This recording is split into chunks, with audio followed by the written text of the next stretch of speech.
¿Qué tal, amigos? ¿Cómo están? Como todos los miércoles, tenemos ahora a nuestro querido amigo Juan José Rodríguez Parazzo. ¿Cómo ves ahora el ambiente político? Cada semana con nuevas noticias, ahora ya salieron los videos.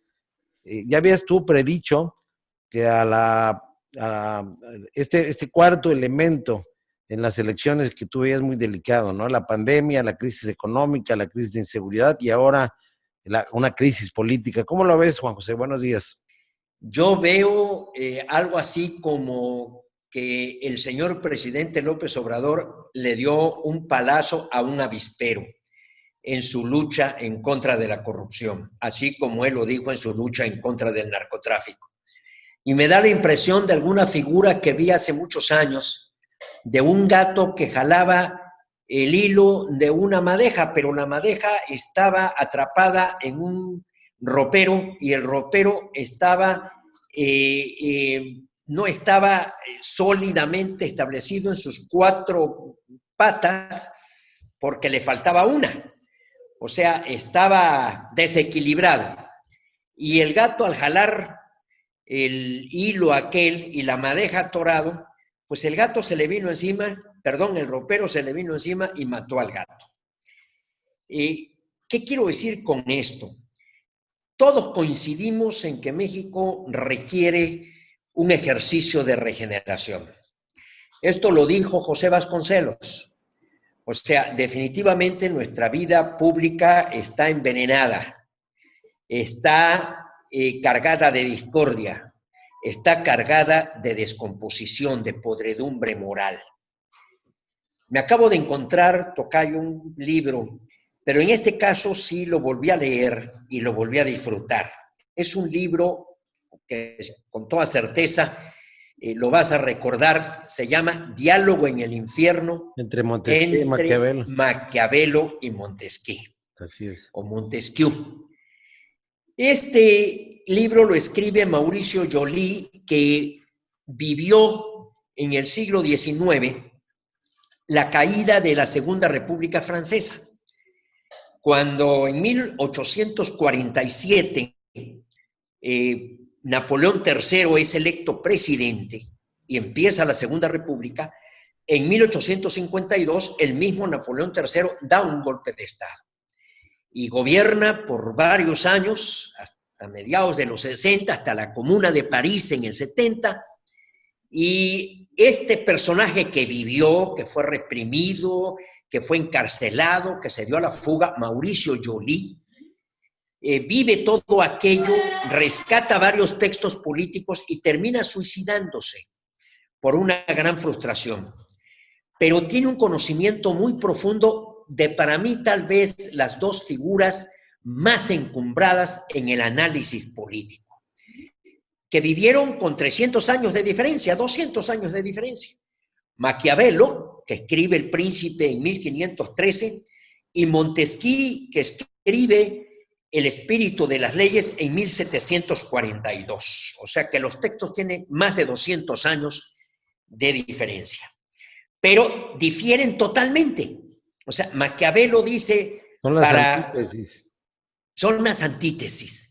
Maquiavelo dice para que conserves el poder, maniobra, compra, corrompe, o así lo interpreta Mauricio Joly.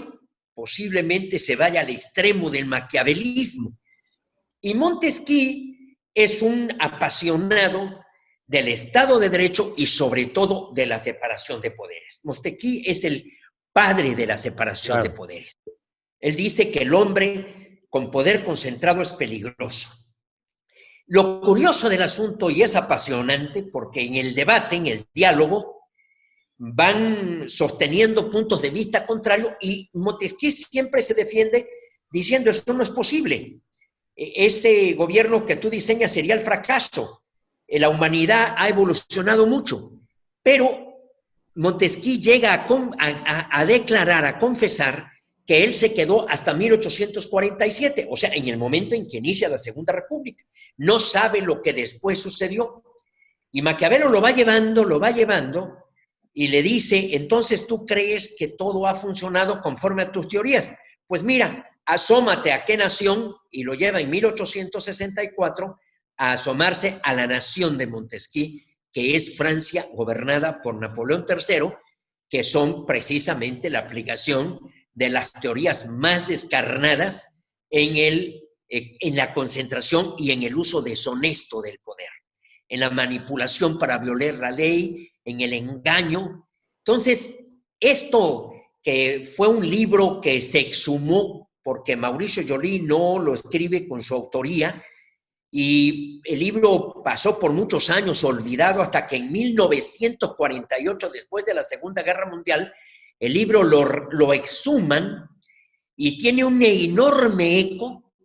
Y aquí en México, yo lo recuerdo, en el gobierno de Echeverría, que causó una gran euforia porque se veía que casi era una crítica a la forma en que Echeverría gobernaba. Y hoy me parece que es el gran dilema, pero no tan solo de México, yo diría que es el dilema del mundo. Es el dilema que se va a despejar el 3 de noviembre entre la forma en que gobierna Donald Trump con las tesis maquiavélicas y lo que Joe Biden propone, que es la república, con su Estado de Derecho, su división de poderes, su civilidad en la lucha política.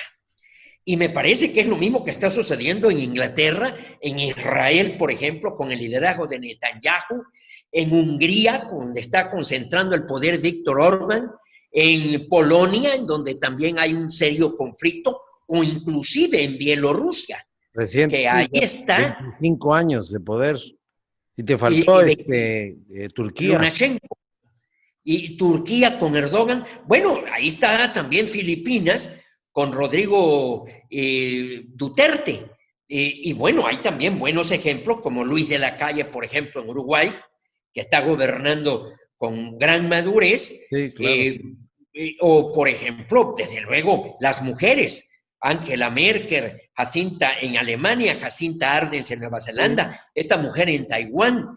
Entonces, de nuevo se repite lo que hemos visto en 2000 o 3000 o ponle varios milenios de intentar organizar a la sociedad, que eso es el Estado al final de cuentas, es la organización del Estado para que haya gobernantes que procuren el bienestar de su pueblo.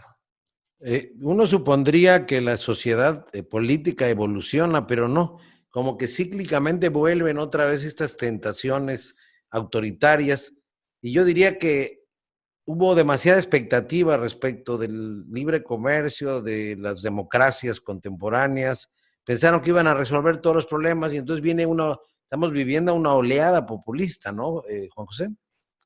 Yo digo que sí, pero que no es nada nuevo. O sea, sí, no, el líder populista será un peligro siempre. Mira, acabo de leer un libro apasionante que son las memorias del conde Chiano.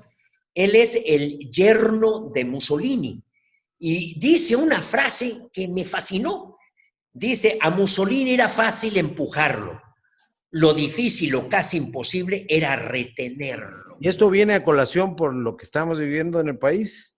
Yo creo que sí, Tocayo. ¿En qué sentido? Yo creo que estamos viendo muchísimos indicios muy peligrosos. Yo de ninguna manera puedo criticarle al presidente López Obrador sus intentos, sus propósitos de combatir la corrupción. Lo que sí percibo es que no son auténticos. Esta es mi primera objeción. Pero en segundo lugar, que se está yendo por el escándalo, por el espectáculo. Me parece que una campaña en contra de la corrupción, lo primero que tenemos que poner como principio fundamental es que las autoridades competentes sean las que se aboquen a esta difícil tarea. Y que el presidente se mantenga respetuoso de las instancias, ¿no? Que el Ministerio Público, que ahora es el fiscal de la República, y el Poder Judicial, que lo hagan con madurez, con sensatez. Por ejemplo, estos videos que estamos viendo no van a tener ningún peso en el proceso judicial. Al contrario, se están desvirtuando como pruebas, ¿no? Totalmente. Porque están violando el debido proceso. llegaron en forma clandestina, no se sabe quién los envió.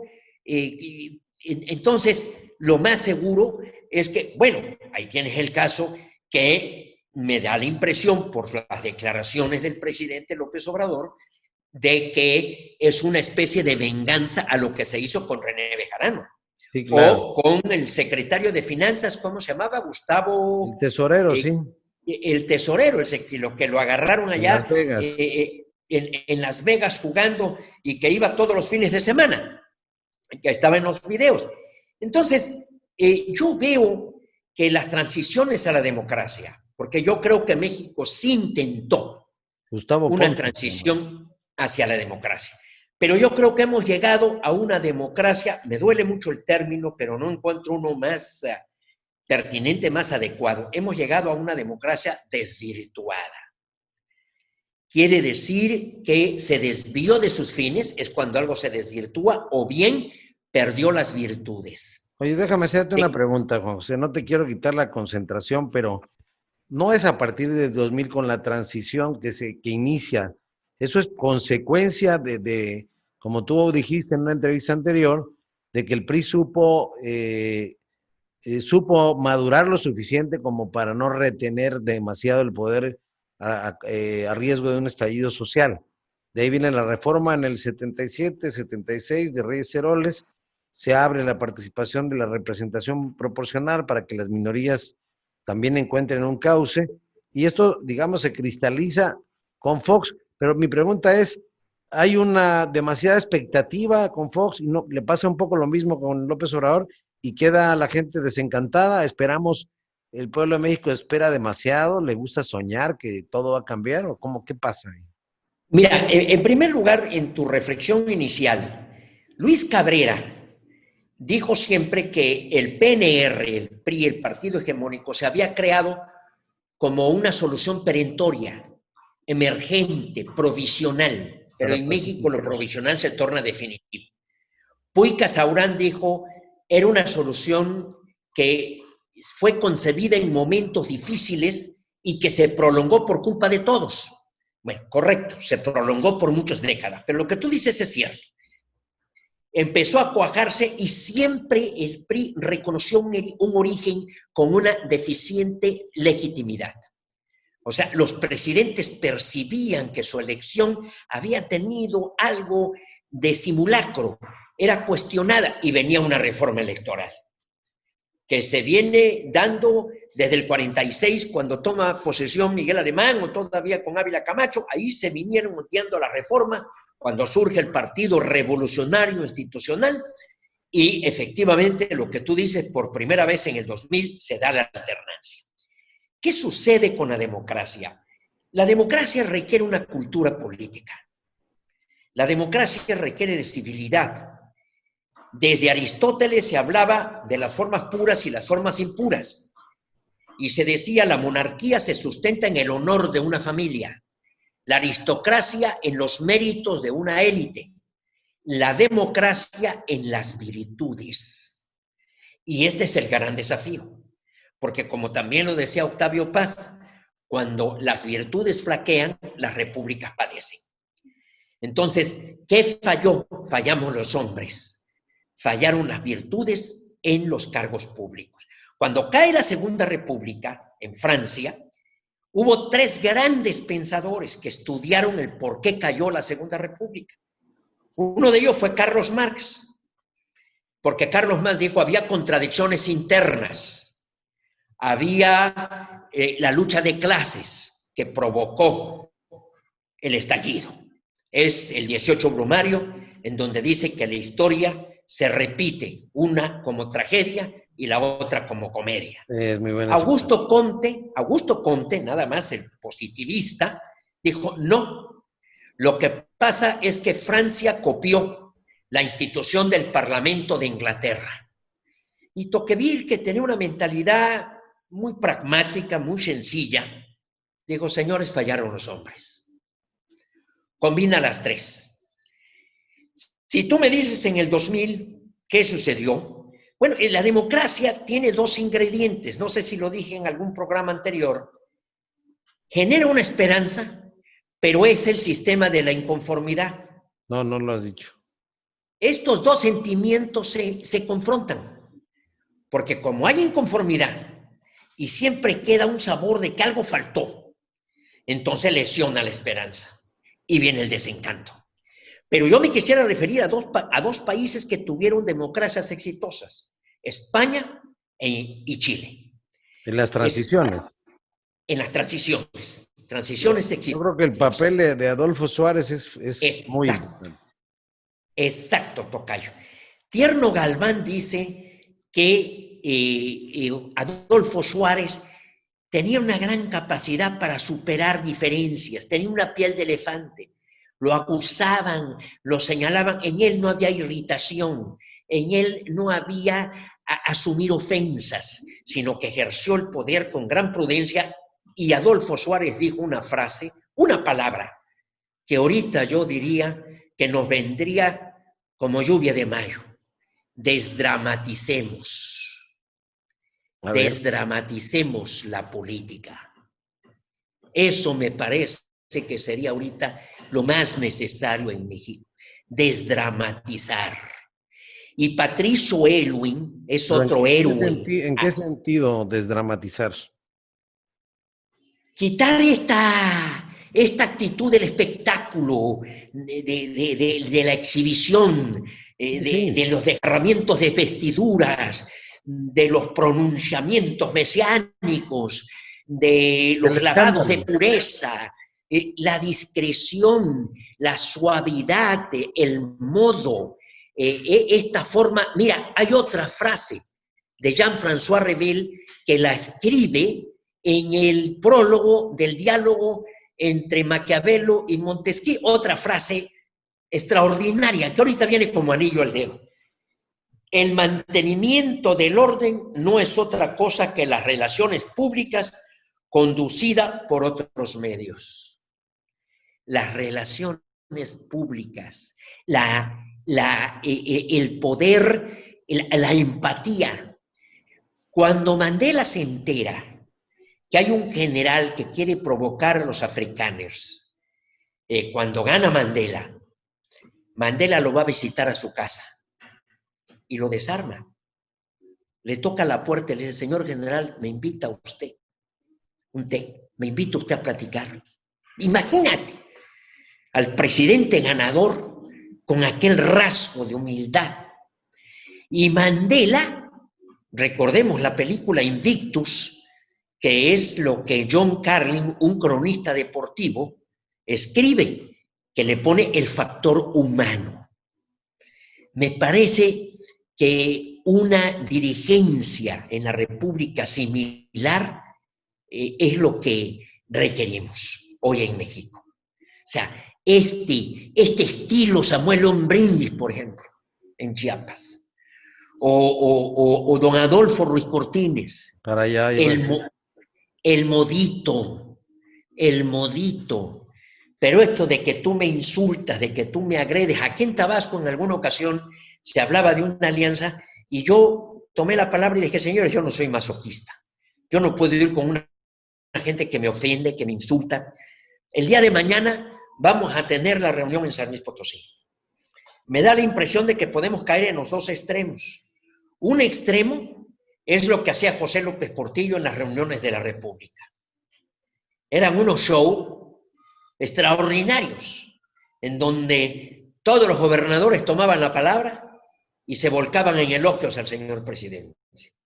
El señor presidente pronunciaba unos discursos y estaban todos los funcionarios y era el aplauso. La República está reunida. Era el espectáculo. Estoy leyendo un libro del culto a Juárez. O sea, cómo los héroes van requiriendo de ese culto, de ese boato, de ese protocolo. Ese es lo que se puede dar mañana en un extremo. Y en el otro extremo, y me parece que Andrés Manuel quiere este estilo, un espectáculo similar, por eso va acompañado de todo su gabinete, porque los gobernadores fueron los que lo invitaron a dialogar, pero solo, que se encerraran los 32 gobernadores con el presidente. ¿Qué esperas, tocayo, de esa reunión? ¿Cuál es tu pronóstico? ¿Mande? ¿Cuál es tu pronóstico de esa reunión? que puede caer en cualquiera de los dos extremos, o los gobernadores, con esto que está sucediendo con Francisque Domínguez en Querétaro, con Francisco García Cabeza de Vaca, que me dicen que está la unión, ¿cómo se llama? La unidad de inteligencia financiera tras sus cuentas, pues los gobernadores digan, ay, nanita, pues aquí mejor yo no digo nada, porque 9 gobernadores dijeron que estaban dispuestos a pedir la renuncia de Hugo López-Gatell, que desde mi punto de vista ha dado pruebas fehacientes de su incompetencia. Sí. Entonces... hoy la UIF, tocayo, congeló las cuentas de los líderes de Antorcha Campesina, por ejemplo. Entonces, te digo, yo siento que Andrés Manuel le pegó al avispero, que es lo que te decía yo, o el gato jalando el hilito. ¿En qué va a terminar todo esto? A mí me preocupa que se endurezca y se vuelva más autoritario, ¿no?